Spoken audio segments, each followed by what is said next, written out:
you. Thanks for joining us again in the House of Hammer.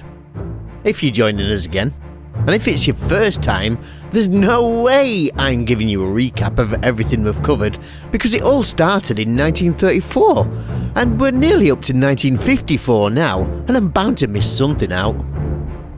Oh, I'm Kev, by the way, and I welcome you to the House of Hammer. Okay, I'll do a mini catch-up then, because I do want to clear up a bit of confusion. In the last few instalments, we've covered the Saint's return. Where he's returning from is only one part of the mystery. Next up there was Blood Orange, or 3 Stops to Murder, which is neither a film about oranges or buses, although we have plenty of buses to come. Then there was 36 Hours, or Terror Street, that did have some hours, but confusingly never mentioned a street. And then we're up to date with Spaceways, that was filmed between November 1952 and January 1953. Spaceways was trade shown in July 1953 and released in the UK by exclusive on the 21st of December of the same year. The film's running time was trimmed by 2 minutes for its earlier US release on the 7th of August by Fox. You know the confusion I mentioned earlier? It's all down to the deal Hammer had with Lippert Pictures. The Saint's Return came out in the States on the 15th of April 1954, nearly a year after filming had been completed, whereas Blood Orange was released in Britain first on November the 3rd of 1953 and didn't see a stateside light of day until nearly a year later. In some kind of weird swapsy twist though, 36 Hours was the opposite way round, and to be honest, I think we came out with a better deal in dear old Blighty. Let's get back to the subject of the episode before I forget what we're here for. Spaceways. The cinema has been fascinated with outer space since cinema was a thing. After all, Georges Méliès was sending men to the moon as early as 1902. But the far cheaper way to get into space was on the old wireless, and in 1952, Spaceways would become Charles Eric Mayne's first play for the BBC. Mayne would go on to have quite the career, and his last film adaptation was The Mind of Mr. Soames for Amicus, starring Terence Stamp. As always, Hammer wanted a piece of the action, and leapt at the chance of another quick radio adaptation. This isn't the first British science fiction movie by a long shot, but it does get quite a few things right. Most notably, talk of Mexico and mice. Yep, mice. Here's Ben to explain. In Spaceways, we see the duplicitous Dr. Philip Crenshaw pawing knowledgeably over 2 dead mice which have taken a fatal rocket trip to the edges of Earth's atmosphere in the name of science. This got me thinking, what else has mankind sent hurtling into the stratosphere? Well, let's take a look at some of the other creatures that have taken one giant leap for mankind over the last 75 years or so. First up, fruit flies.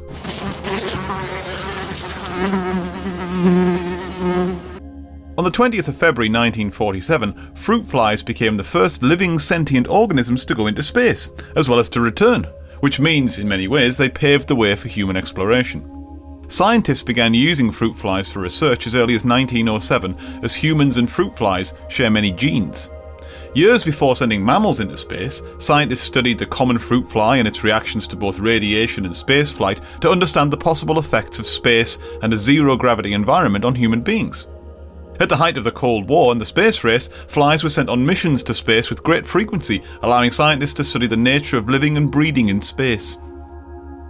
And it was good news for the first ever fruit fly shot into space. Their flight was launched from White Sands Missile Range in New Mexico, lasted a total of 3 minutes, and all of the flies returned to Earth untouched by radiation. Next up, monkeys. Albert II, a male rhesus macaque, was the first primate and first mammal in space. He flew from Holloman Air Force Base in New Mexico, United States to an altitude of 83 miles on June 14, 1949. Unfortunately, Albert II died upon re-entry after a parachute failure caused his capsule to strike the ground at high speed. But scientists were able to monitor Albert's respiratory and cardiological data right up until the moment of impact. If by any chance you're wondering what happened to Albert I, well, he was the first primate launched into high subspace, which is technically not a spaceflight. Albert I was another rhesus macaque who, on June 2, 1948, rode a rocket flight over 39 miles into Earth's atmosphere. Unfortunately, Albert died of suffocation, and he may actually have died in the cramped space capsule before the rocket even launched. Things don't get much better for Albert III, IV and V, who also died either mid-flight or on impact. Albert VI fared better, surviving both his rocket's flight and landing, but dying 2 hours later. You know, all in all, my research has led me to believe that being a space monkey was something of a high-risk venture. One exception, however, was Ham the astrochimp. On the 31st of January 1961, Ham went on a suborbital rocket flight lasting 16 minutes and 39 seconds. Ham's vital signs were monitored by sensors and computers on Earth as he performed tasks, and his lever-pushing performance in space was only a fraction of a second slower than on Earth, demonstrating that such tasks could be performed in space. The capsule he was in suffered a partial loss of pressure during the flight, but Ham's spacesuit prevented him from any harm. When his capsule splashed down in the Atlantic Ocean and he was recovered, his only physical injury was found to be a bruised nose. The results from his test flight led directly to the first United States human spaceflight on May 5, 1961, piloted by astronaut Alan Shepard. Ham would go on to have a good long 20-year retirement at the National Zoo in Washington, D.C., where he lived for 17 years before joining a small group of chimps at North Carolina Zoo for his final 3. Next up, dogs. It appears dogs, by and large, have fared better than monkeys in space. That said, probably the most famous non-human space traveller of them all, Soviet space dog Laika, who flew to space on Sputnik 2 to become the first Earth-born creature to orbit the planet on the 3rd of November 1957, did perish whilst doing so, dying between 5 and 7 hours into the flight from stress and overheating. It was better news for Soviet space dogs Belka and Strelka, who spent a day in space aboard Sputnik 5 on the 19th of August 1960 before safely returning to Earth. They are the first higher living organisms to survive orbit in outer space and were accompanied by a grey rabbit, 42 mice, 2 rats, flies, several plants and some fungi. All the passengers survived. Even the fungi. After death, both dogs were subsequently stuffed and put on display for the world to appreciate. I mean, that's what I'd want. I've told Mrs. T after I'm gone I want to be stuffed and used as a hat stand. Anyway, you probably knew about dogs in space, but how about cats in space? Felicet, a stray Parisian cat, is the only cat to have been successfully launched into space as part of the French space program. On the 18th of October 1963, the rocket containing Felicet was launched into space from a site in Algeria.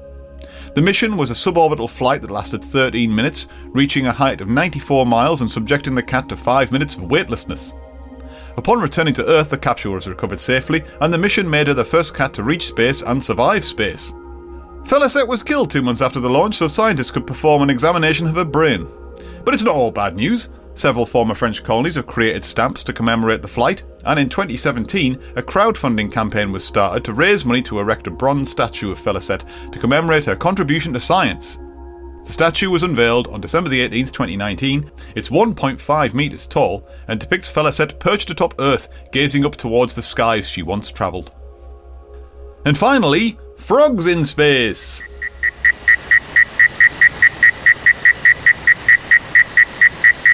The Orbiting Frog Otolith, or OFO, was NASA's space program which sent 2 bullfrogs into orbit on the 9th of November 1970 for the study of weightlessness.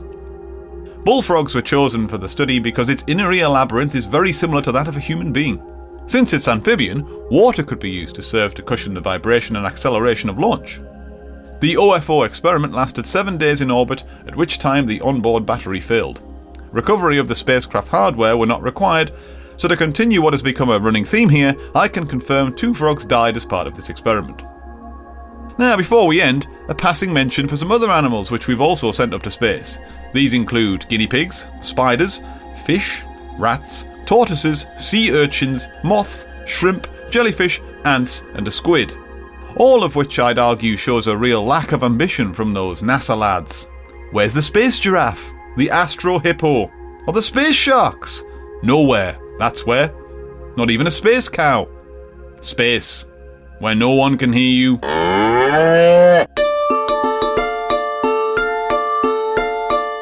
I'm hoping Ben finds out which Albert was Roddy McDowell's dad. The suspense is killing me. Hope it's not a damn dirty one, but we've got a few years before that.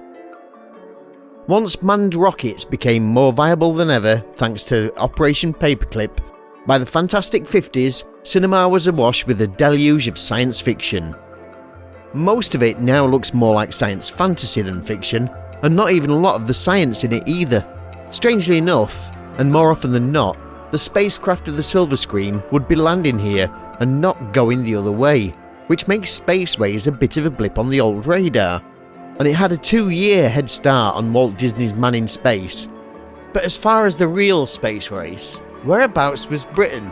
Here's Smokey to furnish you with the facts you never thought you needed.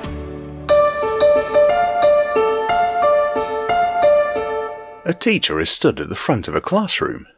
Today, she says, we're going to hear what everybody wants to be when they grow up. She gestures to a small boy on the front row. Jimmy, what would you like to be when you grow up? Jimmy gets to his feet and proudly beams. When I grow up, miss, I want to be a fireman. He returns to his seat and the teacher replies, That's wonderful, Jimmy. I think if you put your mind to it, you can be whatever you wish. She takes a quick glance around and then points to a young girl. Joanne, how about you? What would you like to be when you grow up? The little girl stands up and says, Well, miss, when I grow up, more than anything, I would love to be a doctor. Fantastic, says the teacher. I think if you keep doing as well as you have been, being a doctor is well within your grasp. She does another quick scan and lands on Tommy. Tommy, she says, and how about you? What would you like to be when you grow up? Tommy thinks for a second or so while getting to his feet. Oh, miss, if I could be anything in the world, I would love to be an astronaut. The teacher looks at him and says, Don't be silly, Tommy, you're British. Try again. While watching today's film, 1953's Spaceways, a question did occur to us all. Just how realistic is the film? Not so much the rockets, the science, or even how Eva Bartok's wig stayed on. No, we were curious as to whether there was any realism about the UK having a space program in 1953. I mean, when you think about it, the Second World War was still a very raw nerve, and England was still in the throes of rationing, with meat, dairy, and even sugar being extremely hard to come by. Not only was the country battered and bruised, but it was also financially jiggered. Would the government really spend any money on research and development for something that, considering you have a country to rebuild, should be quite low down on the list of priorities? But, wouldn't you know it, Hammer were right on the money. The first official British space program began in 1952. In 1959, the first satellite program was started, with the aerial series of British satellites, built in the United States and the UK, and then launched using American rockets. The first British satellite Ariel 1 was launched in 1962. The British space program has always emphasised uncrewed space research and commercial initiatives. It has never been government policy to create a British astronaut corps. Also, the British government did not provide funding for the International Space Station until 2011. During the 1960s and 70s, a number of efforts were made to develop a British satellite launch capability. A British rocket named Black Arrow did succeed in placing a single British satellite, Prospero, into orbit from a launch site in Australia in 1971. Prospero remains the only British satellite to be put into orbit using a British vehicle. The thing is, even after we repaid our massive post-war debt, the fact remains that we are no longer an empire, conquering other countries with the cunning use of flags. No, we're a small island, and some would say with a massive chip on our shoulders. That's not to say the joke at the beginning of this segment doesn't hold any truth anymore. We did have Helen Sharman and Tim Peake to give us a tiny bit of national pride, where space is concerned at least. But then for every Helen and Tim, we have a Beagle 2 or Forge Star 0. The Beagle 2 was successfully deployed from the Mars Express on the 19th of December 2003, and was scheduled to land on the surface of Mars on the 25th of December. The ESA, however, received no communication from the lander at its expected landing time on Mars, and declared the mission lost in February 2004, after numerous attempts to contact the spacecraft were made.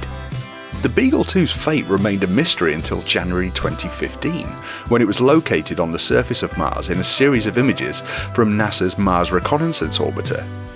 The images showed it landed safely, but 2 of its 4 solar panels failed to deploy, blocking the spacecraft's communications antenna. Forgestar was to be the first Welsh-built satellite, and at time of recording was due to be launched to do its work just at the beginning of this month, January 2023. Forgestar launched on the 9th of January from Spaceport in Cornwall. The launching rocket was the launch 1 of Virgin orbit. The launch ended in failure, and Forgestar 0 did not even achieve orbit. So, the answer to our question is, yes, the British did have a space program in 1953. Was it just like it was in Spaceways? No. Was anything ever just like Spaceways? Spaceways revolves around the launch of a space rocket and the disappearance, or possible murder, of the wife of Stephen Mitchell, one of the scientists involved. Initially suspected of the crime, and bundling the body that might be even 2 bodies into the fuel tank of the rocket, thus making it the perfect crime, Mitchell will stop at nothing to clear his name, even if it means blasting off into space to prove it. Right. We're all suited up and cleared for launch into this thing, so let's go. Well then, my friends, here we are. We have finally arrived at that moment where we are about to blast off out of 1953 and finally into 1954. This is our last film of 1953, gentlemen. Before we get into Spaceways and its many plots and intricacies, first off, we have to start with an apology from our Ben. This is relating to the last episode, or the synopsis of, or brief hintage at this film at the end of the last episode, where I implied it was a completely different film to what it actually is. Because I basically, I hadn't seen the film, but I'd seen the synopsis of the film, and I've seen the poster. And 90% of the blame goes with the poster, which describes this as the screen's first story of space islands in the sky, which is wrong. Yes. Yes, it really is. None of this film technically takes place in space, but some of it, we as we'll find out, and as will have already been mentioned, they're heading in space's general direction, but they just don't ever quite get there. They're going spaceways. Well, they are. But the beautiful and elaborate space station depicted on the poster makes no appearance in the film. No. It doesn't help that all the publicity photos you see are of Howard Duff and Eva Bartok in spacesuits. So it doesn't help. I mean, that does happen, but they just don't. They just don't go to space. Let's true, but let's elaborate on that a little bit more. What we originally thought, and also I think the trailer as well is a little misleading too. That this is a full-on sci-fi epic, Moonraker-esque. We're going to spend all our time in space. And that's what the film is going to be. What Spaceways actually ends up being is a murder mystery noir set in the space research department of the British Isles, and who are preparing to send up a rocket to kind of salvage something that the Russians had sent up at first, wasn't it? That was the whole plot. They were trying to beat him, weren't they? Yeah, to get further into almost space. Yeah, they do. Yes, they do mention the race to not come second. So, we'll go around it. So, were we disappointed that this wasn't a fully fledged space-based sci-fi film? Ben, we'll go with you. Yeah, I was a little bit, particularly on a first glance at the film, but having watched it, quite intently and made some notes on it, there's lots of elements to enjoy, and I think it was completely unrealistic actually to have expected this to be a film that was set in space. But so I'll give it that. I'll give it that by. But I think that it actually, they obviously have to lever in the noir murder mystery because that's what audiences of the time wanted. And they've picked an unusual setting in which to place it. And at first, I didn't think it worked, but on a second viewing, I quite enjoyed it.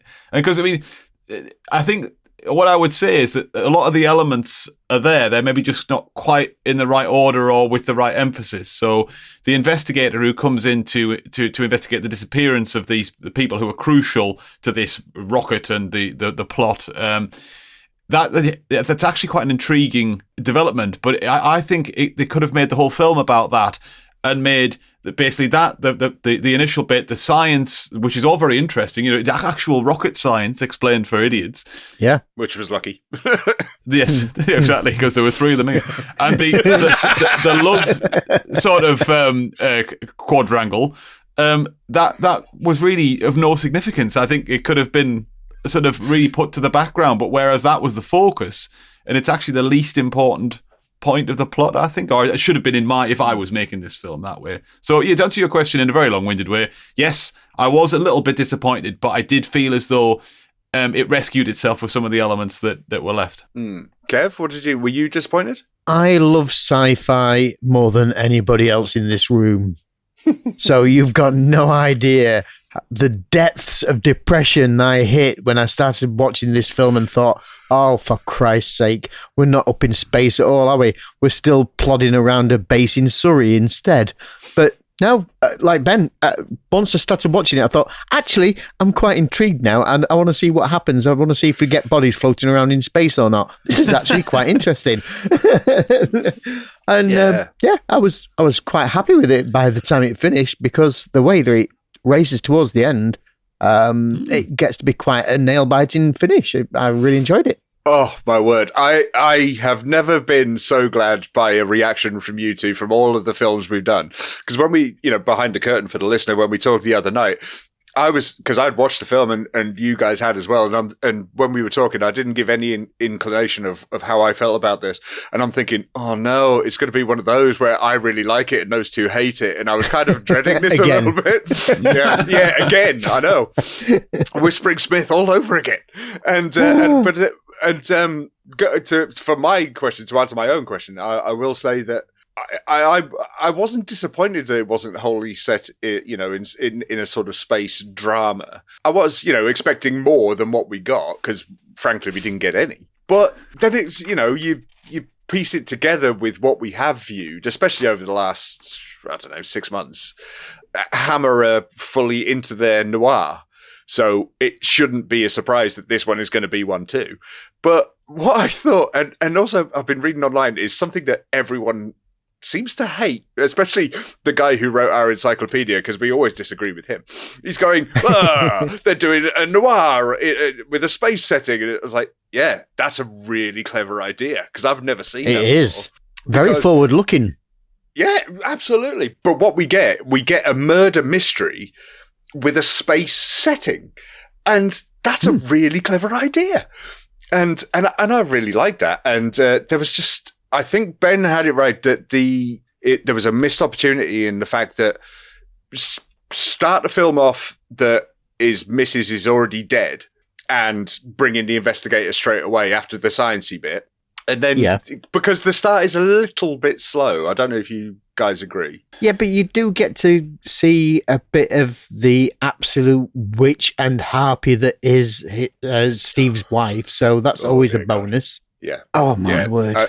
Is she the most horrible woman apart from Rossiter Case woman that we've come across so far? They're very similar. I was getting strong vibes of the same type of attitude and, sort of disregard for other people, their feelings. Yeah.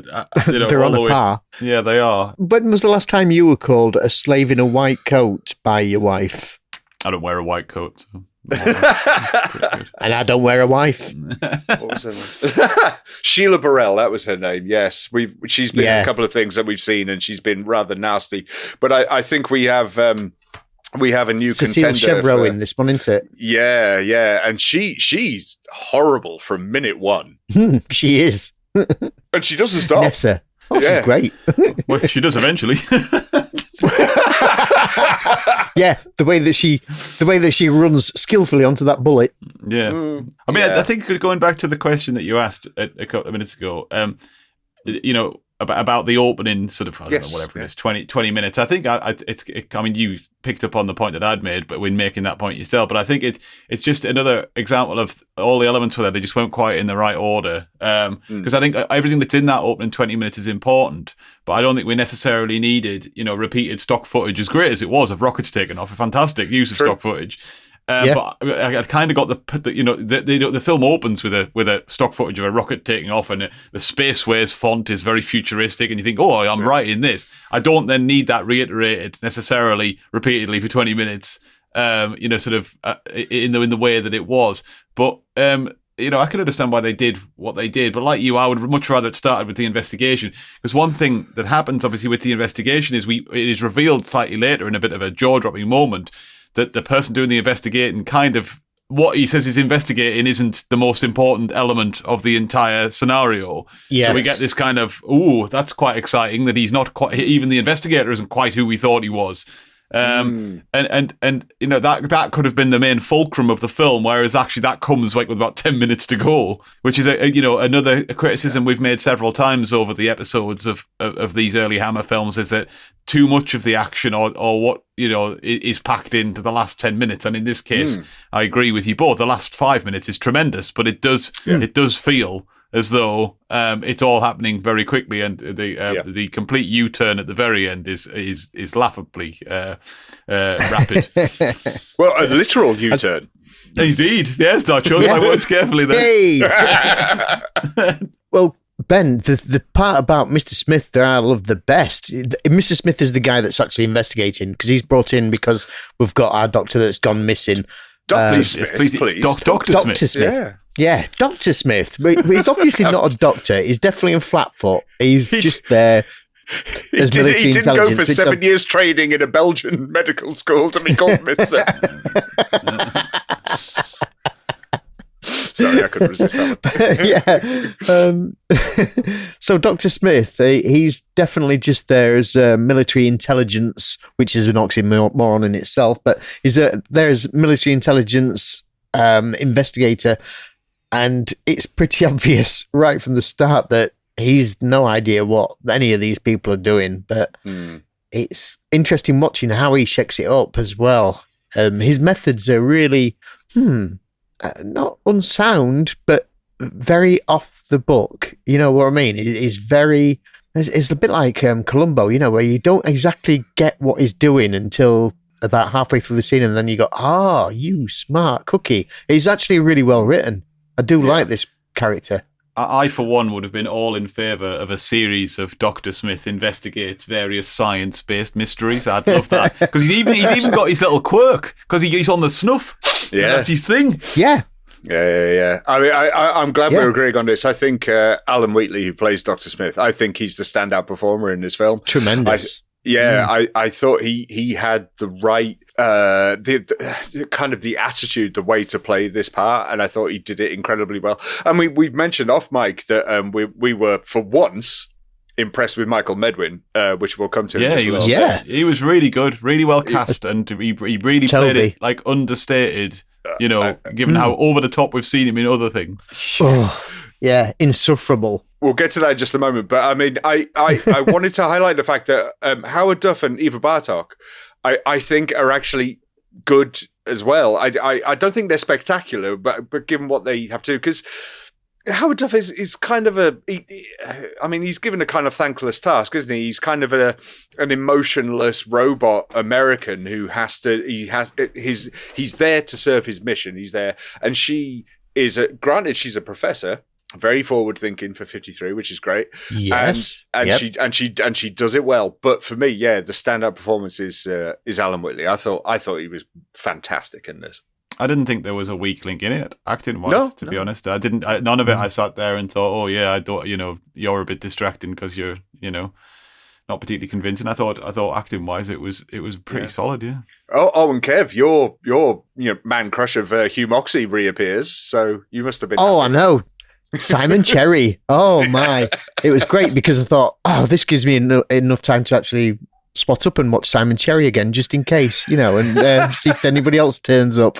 I like it. Do you notice that Howard Duff is actually in the Twilight Zone episode along with Dandaria. Wow, I did not know that. And can we just, applaud the fact that you said that right on the first go? I am actually kidding, but he's in the Twilight Zone, at least. He's along with Dandaria. Dandaria was also in an episode. I think almost every living actor of the 1950s was in an episode of the Twilight Zone. Well, this is true. A bit like the Avengers as well. Everyone ends up in the Avengers too. Oh, yeah. Yeah. And the Bill. Okay, fair enough. Right, okay, we're going off track a little bit here. All right, okay, let's bring it back. So as we've kind of found out through talking amongst ourselves and also doing a little bit of research, we found out that some of their ideas, especially regarding the science of it, are very forward thinking in this. We'll hear in our various segments of how we get to these ideas about the space race and what, the British side of it, if there was one. Who knows? But let's just get back to the film, though. We've had mainly positives so far. Let's have a couple of weaknesses. Kev, what have you got for us there? There is a bit of a negative, and it has to be when Dr. Smith is actually off camp. I can't believe we're still calling him Dr. Smith when we know he's not a doctor, but then everybody else will be calling him Dr. Smith anyway, so we'll carry on. Is that in the credits? When he goes off camp and he's looking for the corporal's wife, Mrs. Rogers, he actually talks to Mrs. Rogers, and it's Pam from 36 Hours. Pam again. Oh, Bill. Sorry, Bill. Sorry, gotcha. Bill. The neighbour that he abuses. Yeah, I remember. Yes. Well, it's Marianne Stone, and I couldn't believe it was Marianne Stone because I must have seen her in about, at least 200 of her 271 credits. And she's probably in about 80% of my DVD collection, but I never twigged her it was Marianne Stone at all. But again, in this, she's just there as a device to set up exactly what's going on, and it's so annoyingly mechanical. Her part is just there as nothing more than a plot device to get things moving, to go on to the next stage of your mystery. And it's just achingly obvious that they've got one afternoon to film this on a block of flats, and then that's it. And I feel like it's a bit wrong-footed to a certain extent because of the way that everything else is well written in this, and that just is a bit of a clunker, which is a shame because Marianne Stone. I'm glad you mentioned that, though, because I did have to laugh, is that Dr. Smith is looking for the Rogers apartment, and as you say, they're in a block of flats, and he stops a little girl and he says, "Where's number 24?" And it's like, mate, if you just keep walking, it's a block of flats. He's an investigator. You're going to get to 24 if you keep walking. You don't need to ask directions. There's only one way you can go. Military intelligence. Military intelligence. How about you, Ben? Any negatives you'd like to give out? There are a couple of little bits of the plot that irked me. The fact that Steve Mitchell never just comes out and says, "I didn't do it," when he's investigating, being investigated and claim his innocence. It got slightly clunky in the various ways he skirted round not saying it. And Dr. Smith, for all I enjoyed his appearance, does a couple of things that also sort of got under my skin a little bit, or up my nose, however you want to. The scene you just referred to like on snuff. The thing is, just like snuff. Yeah. The scene you just referred to in the tower block is laughable for two reasons. One, he talks to a woman for 30 seconds and gets all the missing pieces to his investigation that he needs, and two, that is never fully explained how those elements go together to result in the thing that then happens. I'm not going to spoil it in a great detail, but we know a person was involved, but we don't know. There's no explanation, and we know that they died, but there's no explanation as to how they assisted in other elements of the plot. I figured that out. I figured that out because the person that was supposed to be on the base was never on the base because the person that was supposed to be on the base had been dead a week. He'd been bumped off by other forces. So the person that we see that is replacing her husband is not the person that's supposed to be there. A third point to your objection there is also very early on in the film when Dr. Smith is actually first on the base. he tries to leave, and the guards say, "No, that's it. Your pass says you can enter, but you can't leave." So how the hell at the end of the film he's allowed to leave to go to this block of flats and then go to a police station to phone up and say everything's wrong? How is he suddenly allowed out? Maybe they got fed up of him complaining. Who knows? Clear off. Go to some flats. Who knows? Who knows? The last minor quirk that irritated me, I've already kind of alluded to, is the very final bit of the film, where it's almost as if, and I don't imagine this was the case for an instant, but it's almost as if this film has been put before a test audience and they've gone, "Oh, we don't like that ending. Quick, put one more scene in at the end." And I'm obviously, I'm sure that's not what happened, but it's the reason it irritates me is it breaks a fundamental rule of science fiction. And I talked about this on the episode about Four-Sided Triangle.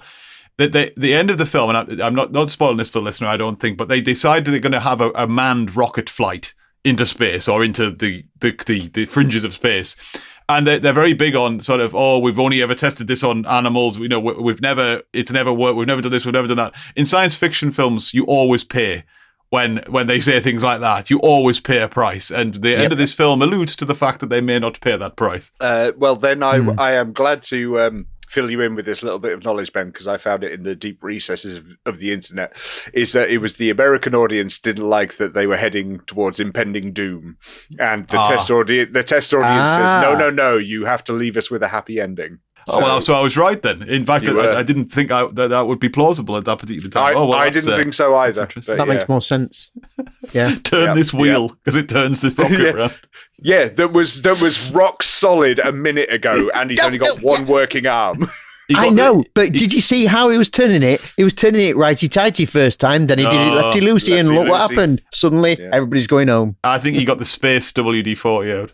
He did. But the thing I'm liking about this, though, is that the fact, we've all said it, we've gone, they're minor gripes. Yeah, okay? yeah. Which, if you go online and look at reviews for this film, a lot of the other reviewers, who, don't know as much as we do, they say that these are major gripes, and I disagree. I don't think they're major at all. I think the positives of this film far outweigh the negatives. And I'm just going to reiterate what I just said a few minutes ago, is I am delighted we seem to be on the same page, because I really was worried I was going to be alone. And so I'm just, hallelujah, this is awesome. One thing as well I did enjoy was the fact that when they decided to do this manned flight into space, they just rustled up a rocket out of nowhere. They just had another one, another massive rocket, and spacesuits for people that have never been into space. That weren't for mice or tortoises. Yes. Yeah. It's true. Yeah. But that was fun. I liked that. Yeah. Speaking of spacesuits, didn't Steve notice that suddenly Toby had lost at least a foot of his height when they were in his spacesuit? Did he think it was the weight of the helmet or something? He was delirious of space excitement. It's all the adrenaline. It's it clouds a man's mind, especially noticing that Michael Medwin has suddenly turned into Eva Bartok. He's just forgot. He just can't work it out.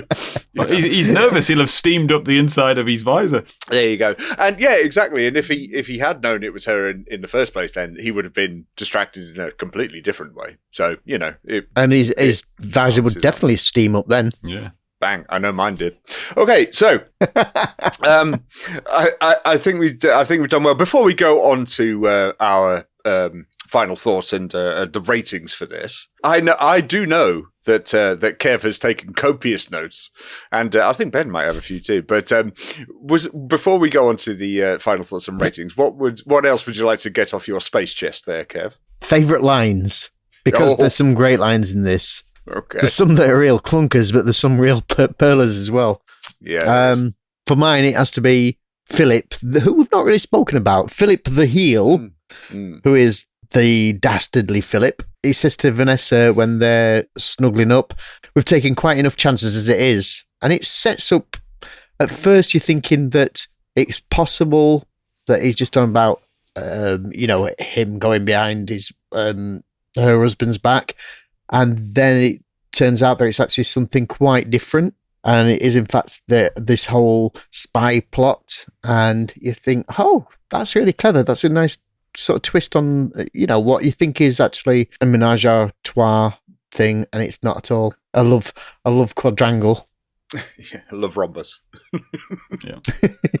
An illicit love rhombus. Yes. Yeah.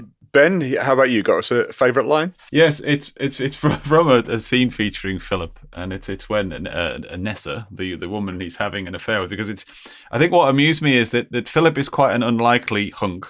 So the line coming out of her mouth of "Oh, Philip, I want you," I'm afraid had me in stitches.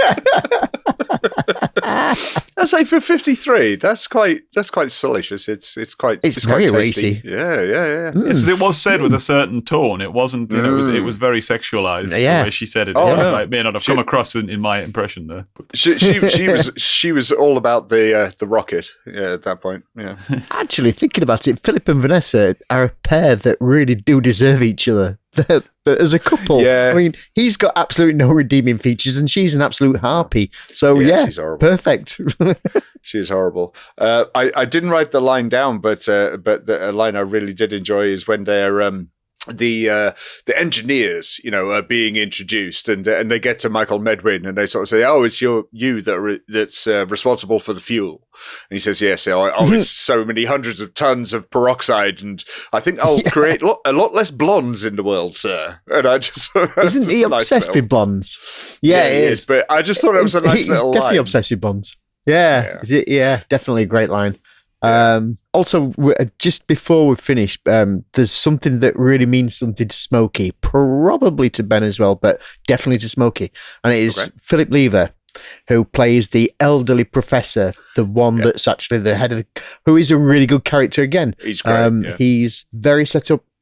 He is very intuitive, and he knows exactly what's going on, and he can see the interpersonal relationships between these people, even though... Because obviously you've got a mathematician, a statistician, a biologist, a space explorer. They're not actually capable of emotions, but he can spot what's going on. Mm-hmm. But he's definitely channeling Cecil Calloway's Dr. Chumley from Harvey. Yeah. You think about his performance, he's definitely Dr. Chumley. Very similar, in the sort of the calm tones, the warm. Yeah, I can see even that. The way he speaks. Yeah, very much and so. And he's definitely Dr. Chumley. Yeah, there was also something really nice about his character because, more often than not during the runtime of the film, he's against this, strapping American, and it was kind of nice to have the sort of calmly granddad uncle type character, and it was a nice juxtaposition between the two personalities, and I did like that. But then it worked out perfectly with him being the sort of father figure to Eva Bartok as well. And I thought that worked really well. I thought he was great. Yeah.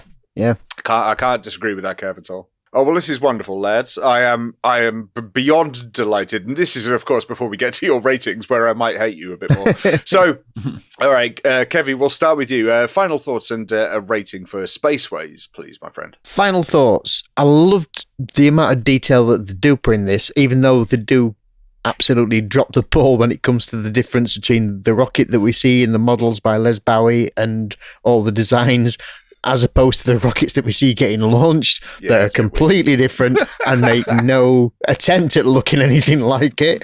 But apart from that, there's some lovely details like Chekhov's railway crossing. Where I saw that, yeah. Nice. Yeah, in the opening scene, you get the level crossing where there's an Austin K8 van that approaches the crossing, and it's in Pooley Green level crossing and on Egham, Surrey again. So we're back to Egham.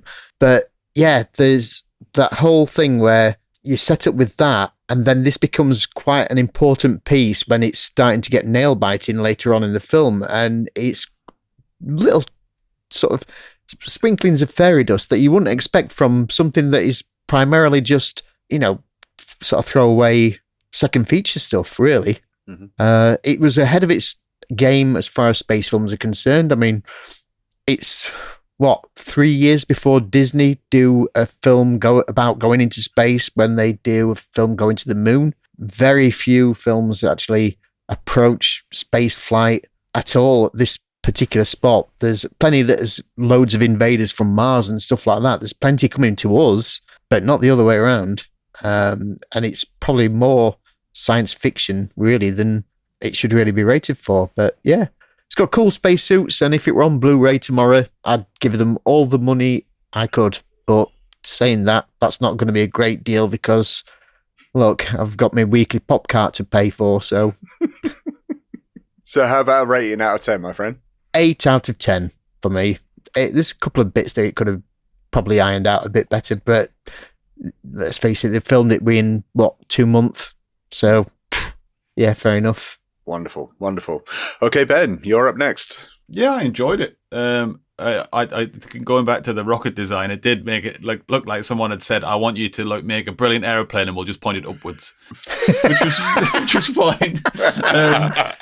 But I think you give it the bias with that because, I mean, as you said, it's science fiction. It's just a second guessing how things are going to be, and they got more right, I think, than they got wrong, frankly. So no, I enjoyed it. I won't reiterate what I've said already about the few flaws. I think that the focus was slightly wrong, and they could have made it. The same elements could have been used to make a different film without really changing much. But I'd probably give it a 7 out of 10. I enjoyed it, and I would watch it again. Wonderful. Well, I'm not too far apart from you lads.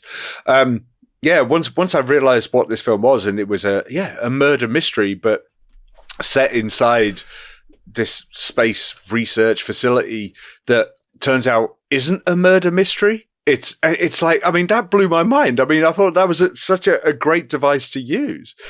And so that really impressed me. The cast are great. We haven't mentioned the score. The score is great, but it's so bombastic and it's so loud and in your face in a couple of scenes where you just sort of go, "Yeah."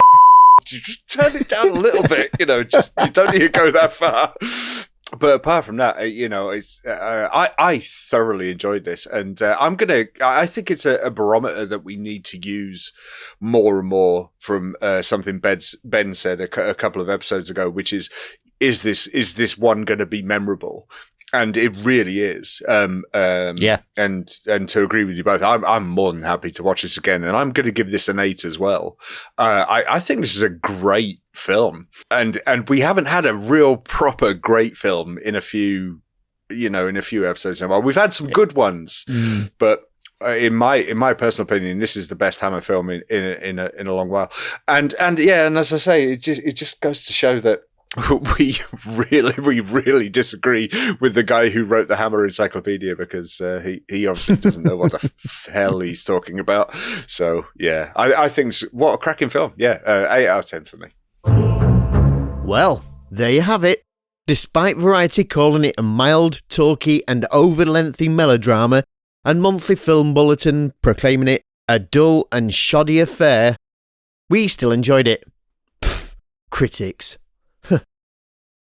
Imagine how delighted I was to discover it would be my turn to host when we got to Spaceways. It's only one of 2 films where Hammer blasts off into the great beyond. Oh well. Fingers crossed for Moon Zero 2, and that's coming in the far-flung future and not just 1955. Until then, I guess I'll put my helmet away.